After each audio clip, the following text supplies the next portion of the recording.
हम लोग आज पढ़ने वाले दो चर वाले रैखिक समीकरण, यानी कि बहुत ही ज्यादा इंपॉर्टेंट चैप्टर है और हम लोग आज का सेशन में वो सारे चीज के बारे में डिस्कशन करने वाले हैं। ये हमारा क्लास इंट्रोडक्शन का क्लास है, इसीलिए आप लोग बढ़िया तरीके से पेशेंस पूर्वक आप लोग ध्यान से देखिए। आप लोगों का उम्मीद है इससे जितने भी प्रकार के प्रश्न आएंगे एक भी जरा डाउट नहीं होने देंगे, इतना मेरा दावा है। आप लोग लास्ट तक बने रहें और आने वाले वीडियो में भी आप लोग देखते रहें। तो चलिए स्टार्ट करते हैं आज का क्लास। ये हमारा क्लास है दो चार वाला रैखिक समीकरण का, यानी कि linear equation in two variables. चलिए स्टार्ट करते हैं। इंट्रोडक्शन हम सबसे पहले जानेंगे कि ये हमारा जो रैखिक समीकरण होता है ये होता ही क्या है, यानी कि हम ये समीकरण को पढ़ रहे हैं, ये समीकरण क्या है। सबसे पहला बात भी जानेंगे तो ये हम लोग जानेंगे दो चर वाला रैखिक समीकरण, यानी कि ये दो चर वाला रैखिक समीकरण हम लोग किसे कहते हैं। तो अभी आप लोग देखिएगा, अभी देखिएगा, जैसे कहने का मतलब है कि दो चर वाले रैखिक समीकरण यानी कि linear equation in two variables, ये एक ऐसा समीकरण होता है जिसमें दो चर यानी कि दो वेरिएबल का उपयोग होता है। दो वेरिएबल होते हैं और आमतौर पर उन्हें x या फिर y से दर्शाया जाता है। अभी देखिए क्या है ना, वेरिएबल्स जो होते हैं, वेरिएबल्स हमारे अलग अलग प्रकार के होते हैं। वेरिएबल्स यानी कि हम कहें तो चर। आप सबसे पहले आप लोग जानेंगे कि चर क्या है, हम लोग इसी भी डिस्कशन करेंगे, लेकिन आप लोग पेशेंस से देखते रहे, क्योंकि देखिए क्या है ना, सारे चीजों के बारे में हम लोग ब्रीफली यानी कि हम लोग बात करें एकदम डिटेल में समझेंगे। तो यहाँ ध्यान से देखिएगा। तो हम लोग क्या समझते हैं, यहाँ पे हम लोग डिस्कशन जो करेंगे एक्स और वाई के टर्म में करेंगे, और इसके अलावा इनका जो पावर होता है ना, अधिकतम पावर, अधिकतम घात जो होती है, घात कितना होना चाहिए, एक घात होना चाहिए, एक घात कितना होना चाहिए, एक होना चाहिए। यानी कह सकें कि समीकरण किससे होना चाहिए, लीनियर होना चाहिए। लीनियर होने के लिए अधिक बात करें, लीनियर होने के लिए तो लीनियर के लिए हमारा जो घात होगा ना, तो घात कितना होगा, घात हमारा 1 होगा। घात कितना होगा, 1 होगा। ठीक है ना, यहाँ पे क्लियर है आप लोग को। चलिए बिल्कुल इसके आगे थोड़ा सा चलते हैं हम लोग।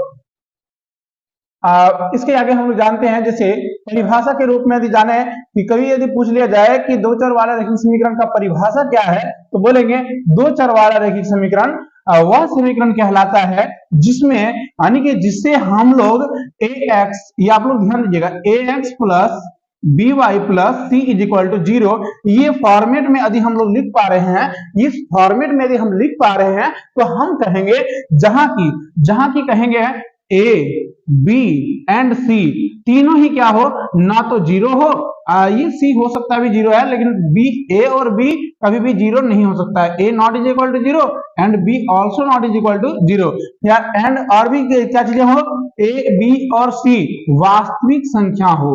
क्या हो, वास्तविक संख्या, यानी कि बात करें इमेजिनरी नंबर होता है और रियल नंबर होता है। तो ये सारी संख्याएं कैसे होनी चाहिए, रियल नंबर होनी चाहिए। ठीक है ना, तो वही कहा है कि a और b कभी भी जीरो नहीं होना चाहिए, और इस कंडीशन में हम लोग इसको इस प्रकार से हम लोग लिख सकते हैं, और इसे ही हम लोग कहते हैं दो चर वाला रैखिक समीकरण। यहाँ पे एक दो बातें आती हैं और जो कि यहाँ a हमारा क्या है, तो ये यदि हम लोग जानेंगे, ये is the coefficient of x, यानी a जो है x का गुणांक है। x का क्या है, गुणांक है। ठीक है ना, x का क्या है, गुणांक है। ठीक है ना, और वैसे ही b क्या है, by का गुणांक है। समझ में आ रहा है, आपको क्लियर है। ठीक है ना, तो अभी आप लोग क्या करें, परिभाषा को इसको यदि लिखना चाहेंगे तो परिभाषा को आप लोग लिख सकते हैं। तो परिभाषा हमारा कुछ इस प्रकार से लिखाएगा कि हम लोग दो चर वाला रैखिक समीकरण उस समीकरण को कहते हैं जिसे हम लोग ax plus by plus c बराबर 0 लिख सकते हैं, यानी इसके रूप में लिखा जा सकता है। और जहां की a, b और c एक वास्तविक संख्या होती है, और इसके साथ साथ a और b कभी भी जीरो नहीं होता है, और इस कंडीशन में हम लोग कहते हैं कि ये क्या है, ये द्विघात समीकरण है। ठीक है ना, तो हम लोग ये भी समझ गए थे कि इसका पावर कितना होना चाहिए, हमेशा एक होना चाहिए। ठीक है ना, अभी हम कुछ इसमें और भी एग्जांपल के साथ समझेंगे, थोड़ा सा इसमें डिटेल से और भी कुछ बातों को समझ लेते हैं। जैसे कहने का मतलब है कि अभी हम लोग समझे हैं, सबसे पहले वेरिएबल को जानते हैं। वेरिएबल्स किसे कहते हैं, what do you mean by variables, अधिक चर, है ना। हम लोग दूसरी भाषा में कहें तो इसे हम लोग कहते हैं चर। तो ये चर राशि किसे कहते हैं, तो बेसिकली यदि समझने जाए ना तो चर राशि उस राशि को कहा जाता है, यानी कि वह राशि है जिसका मान क्या होता है ना समय के साथ बदलते रहता है, यानी कि बात करें वही संख्या है, उस सिंबॉलिक तरीका है, यानी कि एक सिंबल है। चर क्या है? एक सिंबल है। चर क्या है? एक सिंबल है ना। जैसे कह सके हम लोग X Y Z P Q R A भी लिख सकते हैं। तो ये क्या है? एक सिंबल है। अब ये सिंबल से हम लोग कैसे दिखाते हैं तो आप लोग ध्यान दीजिएगा। जैसे कहें तो x + 5 बराबर यदि लिखे हैं 10, तो हमारे पास जो आएगा x बराबर 10 - 5, जो कि यहाँ बन के आएगा x बराबर 5। यहाँ पे देख पा रहे हैं x का वैल्यू कितना आया? x का वैल्यू 5 आया, ठीक है ना। तो क्या ये x का वैल्यू हमेशा 5 ही आएगा? चलिए देख लेते हैं, और एक कंसीडर करते हैं, एक और इक्वेशन को। तो यहाँ पे हम लोग कंसीडर करेंगे x - 5 = 10। सेम चीज है, केवल प्लस की जगह पर हम यहाँ ले लिए हैं माइनस, और हम लोग क्या करेंगे x बराबर, ये तो माइनस है तो उधर चला जाएगा, यानी बराबर के उधर जाएगा तो प्लस में आ जाएगा, है ना। तो x बराबर क्या हो जाएगा? 15 हो जाएगा। आप लोग यहाँ देख पा रहे हैं कि यहाँ पे x का वैल्यू, यहाँ भी तो x है और यहाँ भी x ही है। ऐसा नहीं कि यहाँ x है वहां y हो गया, ऐसा तो नहीं है। यहाँ भी x माने हैं, वहां भी x माने हैं, लेकिन यहाँ x का वैल्यू 5 है तो यहाँ x का वैल्यू 15 है। यानी कह सके तो x का वैल्यू समय के साथ, क्वेश्चंस के साथ बदल रहा है। लेकिन क्या आप लोग ये बता पाएंगे कि यदि हम लिखे यहाँ 10, तो 10 एक घंटे के बाद 10 को 12 लिख सकते हैं क्या? नहीं, कभी नहीं लिख सकते हैं। लेकिन यहाँ पे हम लोग लिख सकते हैं क्या? x बराबर 5, तो x बराबर हम लोग 15 भी लिख सकते हैं। यानी कि देख रहे हैं समय के साथ ये क्या करता है? अपना मान को बदल ले रहा है। समय के साथ अपना मान को क्या कर रहा है? बदल ले रहा है। इसीलिए हम इसे क्या कहेंगे? इसीलिए हम इसे कहेंगे कि ये चर राशि है, यानी कि वेरिएबल है जो बदलता है। यानी कि वेरिएबल किसे कहते हैं? जो बदलता है, जो बदलता है ना। जो बदलता है उस राशि को हम लोग क्या कहते हैं? वेरिएबल्स कहते हैं, और इसे हम लोग सिंबॉलिक तरीके से x y z के रूप में लिखते हैं, ठीक है ना। क्लियर है यहाँ पे। अब यहाँ लीनियर का अर्थ क्या होता है ये भी हम लोग समझ लेते हैं थोड़ा सा। जैसे कि यहाँ हम लोग देख पा रहे हैं कि यहाँ हम लोगों का लिखा गया है दो चर वाला रैखिक समीकरण, है ना। दो चर वाला, तो यहाँ सबसे पहले तो हम लोग समझ गए कि चर किसे कहते हैं, ये तो क्लियर हो गया। अब हम लोग समझेंगे कि रैखिक किसे कहते हैं। तो हम लोग क्लास 8-9 में ही पढ़े होंगे कि रैखिक क्या है, द्विघात समीकरण क्या है ना, त्रिघाती क्या है ना। तो ये सारे की सारी चीजों को हम लोग समझ चुके हैं, लेकिन फिर भी हम लोग एक बार क्या करते हैं, ओवरव्यू कर लेते हैं, थोड़ा सा रिवीजन कर लेते हैं, ताकि जब हम लोग क्लास को आगे बढ़ाएंगे ना किसी भी प्रकार का डाउट ना रहे। चलिए स्टार्ट करते हैं थोड़ा सा। और जैसे रैखिक, रैखिक का मतलब होता है, रैखिक की बात करें, रैखिक की बात करें तो इसको हम लोग इंग्लिश में कहते हैं लीनियर, ठीक है ना। ये लीनियर, और लीनियर का मतलब होता है कि घात जो हो, घात मतलब होता है पावर, है ना। पावर कैसा हो? पावर 1 हो। अब ये बोलेगा सर पावर क्या है, तो पावर आप लोग यहाँ ध्यान दीजिएगा कि यदि हम कोई भी चर राशि को लिख रहे हैं, चर राशि मानते हैं x को लिखे, तो x के ऊपर, x के यहाँ कोई भी पावर यदि नहीं दिख रहा है, यानी x के ऊपर यहाँ कोई भी पावर नहीं दिख रहा है, तो समझ लीजिएगा यहाँ पावर में 1 है। और यदि समझ लीजिएगा पावर में 1 है तो उसी को हम लोग कहते हैं लीनियर, ठीक है ना। पावर में 1 रहा तो क्या हो जाएगा? लीनियर। और यदि यहाँ पावर में 0 हो जाए तो इसका वैल्यू 1 हो जाता है। अब एक बात आप लोग याद रखिएगा, कोई भी दुनिया के कोई भी संख्या हो, दुनिया के कोई भी संख्या हो, यदि उसके पावर में 0 लग जाए, आप लोग ध्यान दीजिएगा, ये 1000 लिख रहे हैं, पावर में 0 लगा दें, इनका मान क्या होगा? हमेशा 1 आएगा। क्लियर है यहाँ पे। तो वैसे ही ये वाला जो पावर 0 हो जाए तो इसका मान 1 हो जाएगा, तो ये कोई इक्वेशन नहीं कहलाएगा। जबकि इसका पावर यदि कुछ नहीं दिख रहा है तो पावर में 1 है, और पावर 1 है तो इसको हम लोग कहते हैं लीनियर इक्वेशन, रेखीय समीकरण, है ना। और दूसरा क्या कहते हैं हम लोग, यदि पावर में 2 रहा तो इसे हम लोग द्विघात समीकरण कहते हैं, या फिर द्विघात कहते हैं, और हम लोग इसे क्वाड्रेटिक इक्वेशन कहते हैं, ठीक है ना। यहाँ पे क्लियर है, समझ में आ गया। तो चलिए इसके आगे दो चार बात और भी जान लेते हैं। यहाँ बोला है दो चर, है ना। तो दो चर में क्या हम लोग केवल x को ले सकते हैं? नहीं, क्योंकि यहाँ दो चर बोला गया तो हमें 2 को चर लेना पड़ेगा, जो कि दोनों ही अलग अलग होना चाहिए, ठीक है ना। तो यहाँ पे दो चर में क्या ले लेते हैं हम लोग? ले सकते हैं x + y ले सकते हैं। क्या यही ले सकते हैं? नहीं, बिल्कुल नहीं, और भी कुछ ले सकते हैं। जैसे x + w लेने का मन कर रहा है तो वो भी ले सकते हैं। W प्लस जेड लेने का मन रहा है वो भी ले सकते हैं। ये केवल और केवल दो चर होना चाहिए, दो को होना चाहिए, अलग अलग होना चाहिए, तो दो चर हो गया। और पावर में दोनों का पावर में कितना होना चाहिए, 1 होना चाहिए। तो इसका मतलब ये है कि दो चर हो गया, और रेखिक मतलब पावर में एक, तो दो चर वाला रेखिक ये हम लोग का जुड़ गया है, तो ये बन गया हमारा समीकरण। ठीक है ना, बन गया हमारा समीकरण। क्लियर है यहाँ पे, बिल्कुल क्लियर है ना। तो चलिए फिर थोड़ा सा आगे जानते हैं कि दो चर वाले रेखिक समीकरण जो है हम लोग इस क्लास 10th में कौन कौन से विधि से इन सारे प्रश्नों का हल करेंगे। ठीक है ना, तो हम लोगों को बेसिकली जो पढ़ना है कौन कौन सा विधियों के द्वारा हम लोग इसका सॉल्यूशन जानेंगे, यहाँ पे ध्यान दीजिएगा।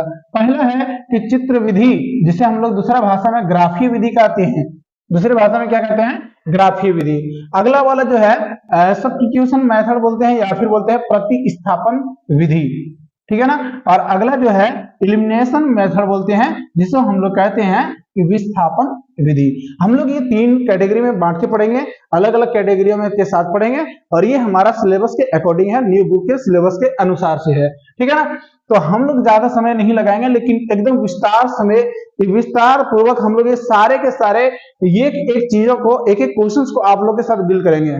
आप लोग पेशेंस से हमारे साथ बने रहें, आप लोग को 100% इसमें समझ में आएगा, और गारंटी है कि इसमें एक भी प्रश्न आप लोग का कभी नहीं छूटने देंगे। तो इसके लिए यदि आप लोग इस वीडियो पे नए हैं तो आप लोग लाइक भी करें और शेयर करें, और सब्सक्राइब नहीं किया है तो सब्सक्राइब भी कर लें, ताकि हम आप लोगों के साथ कनेक्ट होते रहें। चलिए हम स्टार्ट करते हैं आज ग्राफीय विधि। यानी कि सबसे पहले जानेंगे ग्राफ कहते ही किसको है। ठीक है ना, सबसे पहली बात जो आता है ग्राफ किसे कहते हैं। तो ग्राफ यानी किसी भी नंबर या फिर किसी भी लाइन को रिप्रेजेंट करने के लिए एक जो चित्र होता है ना, उसी को हम लोग क्या कहते हैं, ग्राफ कहते हैं। ठीक है ना, तो यहां देखेंगे बोला है कि इनमें दोनों समीकरणों की रेखाएं ग्राफ पर खींचा जाता है। यानी कि हम लोग कहें तो ग्राफ हम लोग का जो होता है ना, वो होता है कुछ इस प्रकार से प्लेन में, यानी कि ये एक्स प्लेन होता है और ये वाई प्लेन होता है। ठीक है ना, ये हम लोग आगे चल के मिल जाएगा ये, और ये हम लोग क्लास 9th में भी पढ़े होंगे, जैसे कोऑर्डिनेट ज्योमेट्री, या फिर बात करें अलग अलग चैप्टर में पढ़े होंगे। तो इसे हम लोग क्या कहते हैं, आगे बोला है कि अगर रेखाएं एक ही बिंदु यानी पर मिलती हो तो उसे एक हल कहेंगे। यानी कि जब मान लेते हैं दो समीकरण जब भी हम लोग ग्राफ में खींचेंगे ना, तो एक समीकरण से एक लाइन खिंचाएगा, है ना, एक रेखिक युग्म वाला जो समीकरण है उसे एक लाइन खिंचाएगा। जैसे मान लेते हैं कोई एक लाइन खिंचाया इस प्रकार से, ठीक है ना, और दूसरा लाइन जो है वो चला गया इधर से, तो एक जगह टच कर रहा है, कितनी जगह, एक जगह टच कर रहा है। और यदि एक जगह टच किया तो इसका समीकरण में हल क्या होगा, तो हल इसका एक होगा। क्लियर है, यहाँ पे हल कितने होंगे, एक होंगे। ठीक है ना, और यदि अगर वह एक से ज्यादा टाइम में वो टच कर रहा है, ठीक है ना, यानी कि एक ही रेखा पर, यानी कि ये कहें कि एक रेखा हमारा ये गया है, ओरिजिनल रेखा मान लेते ये है, और सेकेंड वाला जो लाइन है, सेकेंड वाला भी लाइन इसी पे चला गया, तो हम कहेंगे कि ये तो हमेशा यहां भी एक पॉइंट बना रहा है, यहाँ पूरा का पूरा ही क्या बना रहा है, पॉइंट बना रहा है। तो इसीलिए हम लोग कहेंगे अपरिमित रूप से अनेक हल, बहुत सारा हल हो सकता है, क्योंकि यहाँ भी हल है, यहाँ भी हल है, यहाँ भी हल है, यहाँ भी हल है, यानी कि हल ही हल है। ठीक है ना, क्लियर है यहाँ पे। चलिए इसके आगे वाला यदि हम लोग जानेंगे, इसके आगे देखते हैं थोड़ा सा, और इसके आगे की ओर यदि कहानी देखेंगे, बोला है कि अगर रेखाएं समांतर हो, यानी कहने का मतलब है कि यदि हम ग्राफ को इस प्रकार से खींच रहे हैं, ये वाला और दूसरा हम यदि खींच रहे हैं ए वाला, तो बताइए कभी ये दोनों के बीच में नजदीकियां आया ही नहीं, तो बताइए कभी मिलेगा क्या, नहीं मिलेगा। आप लोग हम लोग के बारे में थोड़ा सा विस्तार से, थोड़ा सा गांव घर की भाषा में समझने का प्रयास कीजिएगा। यदि हम लोग एक रास्ते को हम लोग मान लें एक समीकरण है, और यदि दूसरे रास्ते को दूसरा समीकरण मान लें, अब दोनों रास्ता कभी भी एक दूसरे को यानी कि समांतर है, समांतर रहने का मतलब है कि हमेशा ये दोनों के बीच में दूरी हमारा समान है, और यदि दूरी समान है तो बताइए इसमें जाने वाला जो व्यक्ति है कभी इससे मिलेगा क्या, यानी कि अगला जो व्यक्ति है क्या इससे कभी मिल पाएगा, नहीं मिल पाएगा। क्यों, क्योंकि ये अलग रास्ते में चल रहा है और ये अलग रास्ते में, तो ये अलग रास्ते में चलने की वजह से कभी नहीं मिल पाएगा। इसका मतलब है कोई हल नहीं होगा, ये कभी नहीं मिल पाएगा। क्लियर है, यहाँ पे कभी नहीं मिल पाएगा। तो चलें इसके बारे में और थोड़ा सा विस्तार से जानते हैं कि ग्राफीय विधि से हम लोग किस प्रकार से क्वेश्चंस को हल करते हैं। ठीक है ना, चलिए स्टार्ट करते हैं आज का पहला ही टॉपिक को, ग्राफीय मेथड के दो। अब हमारा जो प्रश्न दिया गया है, प्रश्न हमारा दिया गया है कुछ इस प्रकार से कि यहाँ लिखा है 4x + 3y = 12। इसको हम लोग समीकरण यानी कि इक्वेशन 1 मान लेंगे, और एक जो समीकरण दिया है और एक जो इक्वेशन दिया है हमारा दूसरा दिया है x + y = 5, इसको इक्वेशन 2 मान लेंगे। क्लियर है यहाँ पे? तो इक्वेशन 1 एंड 2 वी कंसिडर, पहले हम लोग लेंगे समीकरण 1 से, पहले हम लोग समीकरण 1 को लेंगे। जैसे ही समीकरण 1 को लेंगे तो हम लोग क्या करेंगे, 4x + 3y = 12। तो हम लोग क्या करेंगे, अभी एक बार क्या करें, अभी क्या करना है आप लोग भी इसी तरह करिएगा कि एक बार हम लोग x को 0 बना देते हैं। ठीक है ना, तो जैसे ही x को 0 बनाएंगे, मान लेंगे जब x = 0 हो, जब क्या है x = 0, तो जब x = 0 हो जाएगा 4 × x होता है। यहाँ पे देखिए 4 × x लिखा है तो मतलब 4 × 0 हो जाएगा, प्लस में क्या हो जाएगा 3 × y = 12। तो हम लोग यहाँ से लिखेंगे 0 + 3y = 12। तो हम लोग इसीलिए लिखेंगे y = 12/3, क्योंकि यहाँ हमारा 3 क्या है, गुणे में है, गुणे में है, उधर जाएगा क्या हो जाएगा, भागा में जाएगा। तो इसीलिए यदि लिखेंगे y = जो लिखेंगे वो कितना हो जाएगा 4, क्योंकि 4 तिहाई 12 हो जाता है। ठीक है ना, तो यहाँ पे हमारा क्या आ गया, यहाँ पे हमारा आ गया कि y = 4 है ना। तो फिर लिखेंगे हम लोग जब y = 0 हो जाए, जब क्या हो जाएगा y = 0 हो जाए, ठीक जरा, जब y = 0 हो जाएगा तो उस कंडीशन में हम लोग क्या करेंगे, तो वही वाला सेम चीज उठाएंगे यहाँ पे 4x + 3 × 0 = 12। अब यहाँ पे देखिएगा क्या है ना, 3 × 0 यदि करेंगे तो हमारे पास कितना हो जाएगा, 0 हो जाएगा, है ना। और हमारे पास जो बन के आएगा 4x = 12, x बराबर कितना हो जाएगा 12/4। हम लोग यदि यहाँ से कटाएंगे तो कितने घर में कट जाएगा, 3 घर में, है ना। तो इसीलिए लिखेंगे, इसीलिए x बराबर कितना हो जाएगा 3। क्या यहाँ पे समझ में आ रहा है आप लोग को? बिल्कुल समझ में आ रहा होगा। तो चलिए हम लोग क्या करेंगे, यहाँ पे एक डायग्राम जैसे बनाएंगे, एक का टेबल बनाएंगे। ठीक है ना, अब टेबल को 2 कैटेगरी में बांट देंगे, और एक में लिखेंगे x और एक में लिखेंगे y। ठीक है, अब हम लोग क्या कर रहे हैं, जब हम लोग x = 0 माने हैं, जब x = क्या माने हैं, 0 माने हैं, तो हमारा y का मान कितना निकला है, 4 निकला है। और उसी प्रकार से जब हम लोग y को कितना माने, 0 माने हैं, तो x का वैल्यू कितना निकला है, 3 निकला है। पहला वाला निकल के आ गया, है ना, पहला वाला निकल के आ गया। अब जब पहला वाला निकल के आ गया तो हम लोग इसे इस प्रकार से भी दिखा सकते हैं। चलिए पहला वाला जो समीकरण है वहां इंक्लूड करते हैं, जैसे 0, x में 0 है, यानी कि हम लोग यहां जानते हैं कि इसे हम लोग x एक्सिस कहते हैं, है ना, इसको हम लोग क्या कहते हैं, x एक्सिस कहते हैं, और इसको हम लोग कहते हैं y एक्सिस। ठीक है ना, अब x में बोला है कि 0 हो जाएगा, x में कितना हो जाएगा 0, x में 0 गया यहाँ पे, y में कितना 4 है, 1 2 3 4 यहाँ पे आ गए। ठीक है ना, अब दूसरा क्या है, x में बोला 3, x में बोला 3, y में क्या बोला 0 है, तो 0 मतलब एक्सिस पे ही आया। ठीक है ना, एक्सिस पे ही आ गया। तो हम लोग क्या करेंगे, अब ये एक रेखा खींचेंगे यहां से ऐसे करके, सॉरी हमारा उधर चला गया है, ऐसे करके एक रेखा इसमें खींचा गया। ये कौन सा समीकरण के लिए, यहां पे देखिए 4x + 3y, 4x + 3y = 12 के लिए, ये समीकरण के लिए हमारा एक रेखा खींचा गया, है ना। अगला वाला जो समीकरण है, अगला वाला को हल करते हैं।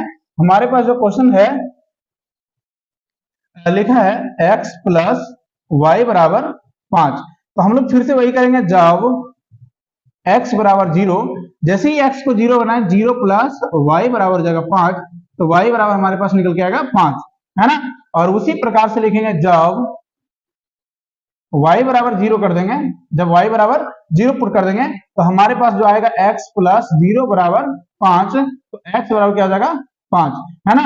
तो फिर से वही वाला टेबल बनाएंगे एक बार फिर से, है ना, एक बार फिर से टेबल बनाएंगे। यहाँ पे जहां पे भी जगह मिल जाता है, यहाँ पे जगह है तो यहाँ पे कर देते हैं हम लोग, एक टेबल यहाँ बना लेते हैं हम लोग, क्योंकि इधर जगह नहीं बच रहा था।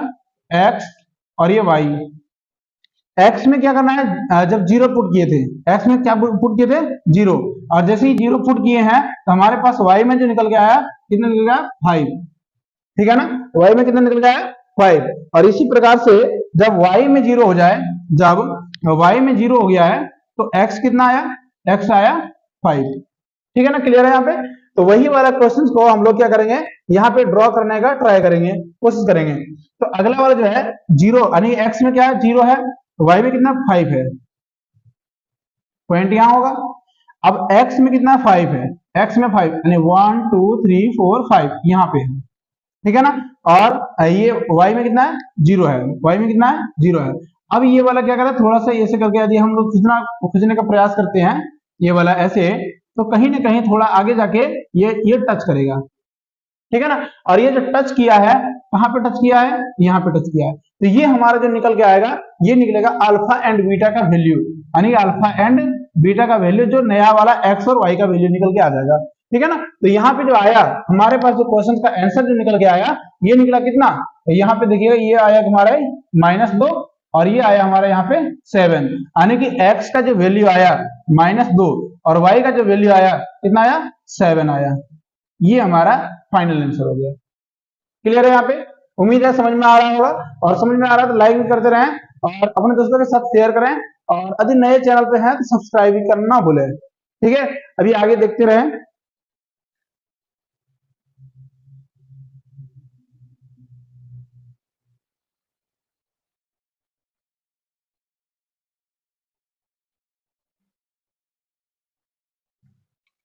चलिए,